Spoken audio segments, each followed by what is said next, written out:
Yukarıdaki işimizin tamamı endi üçüncü yıl mümkünlük. Üçüncü yıl mümkünlük, Cungo Amerika söhbeti bütünley gumran buludu. Soğudu uruşu örleydi. Növbette Amerika taraf Cungo'dan import kılıngan 200 milyar dolarlık doğarmallığı 25%'in baş koydu. Bunun baş yani 200 milyar dolarlık doğarmallığı yani kayıtı baş koyuşu mümkün. Cungo'mu baş gelmeyi yani şimdi baş koyuşu mümkün. Üçüncü yıl mümkünlük.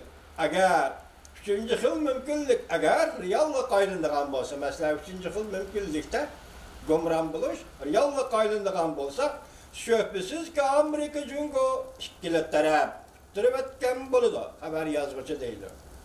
Cungo'nun Amerika'ya export kılışı, Amerika'nın Cungo'ya export kılışı, export sodası üzülüp düşken tege yardı. Üzülüp düşken tegsiz yardık öğürlüp düşüdü, olap düşüdü. Növbette Amerika Cungo okşaşla. İktisattan terakkiyat aslılaşkı başladı. Mesela Amerika'da mı Cungo'da mı iktisattan terakkiyat aslılaşkı başladı. Pul mamılı bazırı bunun ağışı devriniz. Demek 3 yıl ihtimallık. Dikkat vatandaşım. Birinci yıl mümkünlük hazırlık aletini saklar. İkinci yıl mümkünlük Cungo Amerika söhbeti ahırı böseş hasılık oldu. Yaxşı buluqla ahırlaşıdır. Üçüncü yıl mümkünlük Amerika Cungo söhbeti gumran bulur. Enlikti yana bir yeni haber başlaydı. Huawei şirketi yukarı derecelik başkurgucu emeldarı Polşa'da kol kılındı. Amerika hükümetinin Huawei şirketi qaratgan yeni tedbirleri aşkarlandı. Mavzulu haber 1. ayının 12. günü doyutor bitedi ilan kılındı. Haber mındak başlandı. Yakında Polşa hükümeti casusluk cinayeti bilen ayıplangan Huawei şirketinin bir nefer yukarı derecelik emeldarını kolga aldı. Huawei şirketinin bunun bilen yana bir buran çapkın eğizgi duç kelgenlikini görüp duruptimiz. Okşaş bir günde Amerika matbuattır, Amerika hükümetinin Huawei'ge qaratgan yeni bir türlük tedbirini ilan kıldı. Mesela Huawei şirketinin yani bir emeldarı Polşa'da kol gelindi. Okşaş bir günde Amerika Koşmuş Ştatları hükümetinin yani bir tedbirini Amerika matbuatları ilan kıldı dedi. Dikkat vatandaş. Universal matbuatlar 2019'un 1. ayının 11. günü haber kılıp onda görsetti. Polşa Devletlik Bexaterlik İdaresi 1. ayının 11. günü casusluk faaliyetleri bilen şugullandı degan ayıplaşlar boyunca Huawei şirketinin Polşa'da işlevatkan bir nefer hadimini kolga aldı. Okşaşı yani bir nefer Polşalık greydanını kolga aldı. Reuters haber kılıp mındak görsetti. Polşa Bexaterlik İdaresi'nin emeldarı Stanislav Zalin mındak dedi. Huawei şirketinin Polşa ve tizimge aldırılan tarmak şirketinin bir nefer hadimi casusluk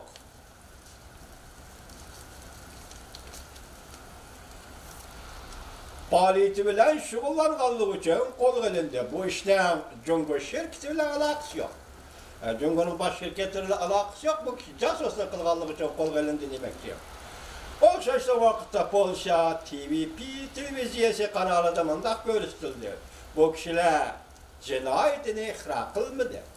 Dikkat kılıdığın bir taraf şu ki Polş taraf Huawei şirketinin yukarı derecelik emeldarını kolga alganlığı bilen ilan kılgan şu günü kılganlığı doğrusu haber ilan kılganda şu günü Amerika'da Wall Kutusu gazete haber ilan kılıp mındak görsetti.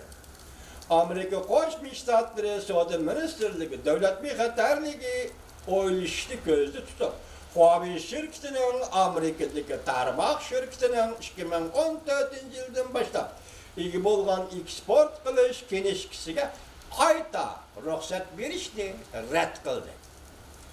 Amerikada masalan tijorat kenişkisi taqib berilgan 2014 yılı Huawei şirketiga.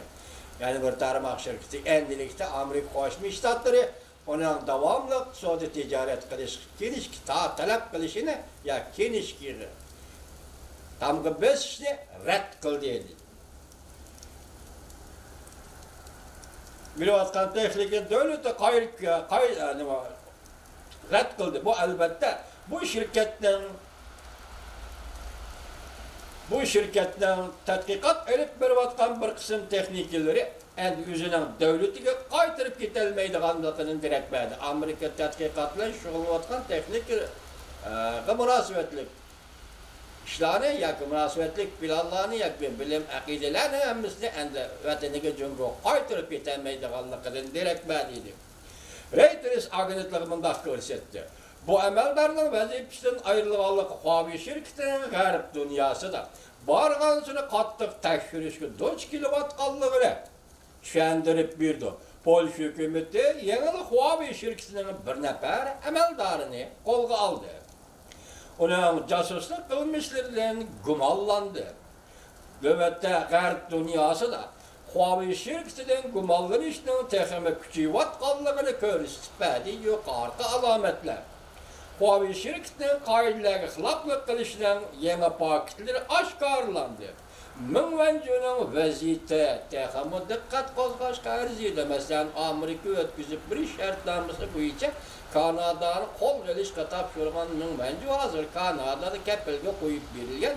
Endi bu yerda nima deydi? Mingvanjo'nun vaziyeti texnika diqqat qo'zg'ashga arziydi deydi. Mavzuli xabar 1-ayning 11-kuni Doi torbetida e'lon qilindi. Demak, Jungo'ning torbetida e'lon qilindi degan gap. Hozir men shunday o'ylaymanki, vatandoshim garchi bu ishning sodi suhbat bilan hech qanday aloqasi bo'lmasa-mu, lekin Huawei shirkati uning xalqarodagi o'rni hozir taraf emaslar, Yaponiyada, Yevropada, hozir Polsha qo'zg'aldi deydi. Müşaraylar, yani başka devletler, Slovakiya, Çexiya Cumhuriyeti var, Slovakiya Cumhuriyeti var. Huawei şirketinden bu ticaret kılış şeklinde var. Hazır vaqtda savdo söhbəti Beijing'de 1-ayning 7-ci gündən 9-cu günü davamlaşıb ağırlaşdı. Dəl şu paytda Huawei şirketi meselesi yani xalqarada g'ulg'ul qo'zg'adi. Huawei şirketi bu kunda bu söhbətning Amerika Cumhuriyeti söhbətning termometri bo'lib qoldimi qandaq? Men shunchalik deyalayman vatandosh.